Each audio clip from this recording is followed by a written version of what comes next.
The last standard, Standard 7, asks you to engage professionally with colleagues, parents, and carers, as well as the community. So you need to be engaging with parents and carers, as well as your colleagues and the community.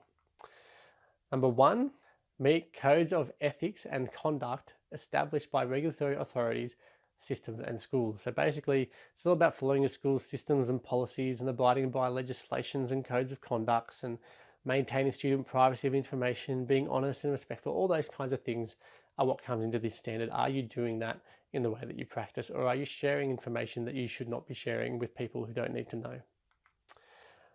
Descriptor number 2 says that you need to understand the implications of and comply with relevant legislation, administrative, organisational and professional requirements, policies and processes. So it's about knowing and abiding by legislation, school system policies. So this can be the Education Act, it might be the Anti-Discrimination Act, workplace health and safety, working with children's checks, mandatory reporting obligations. All those kind of things come into 7.2.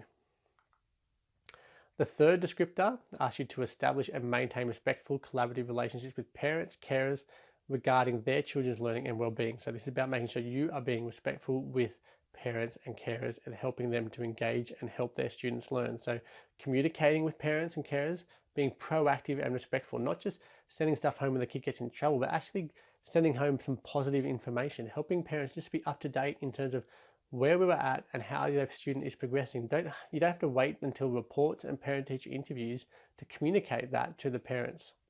And you should provide some kind of opportunities for your parents to be involved in their children's learning. Now that's not so much this one, that's more the one we looked at earlier. But you need to be thinking about that, because when they come in, you need to be respectful. When you're at a swing carnival and you run into a parent, you need to be respectful and collaborative and make sure that you're talking to them about their students' learning, about their child's learning, and what you're doing to help them. Descriptor number 4 for 7, our very last one, asks you to participate in professional and community networks and forums to broaden knowledge and improve practice. So are you a part of a professional teaching association or a representative group?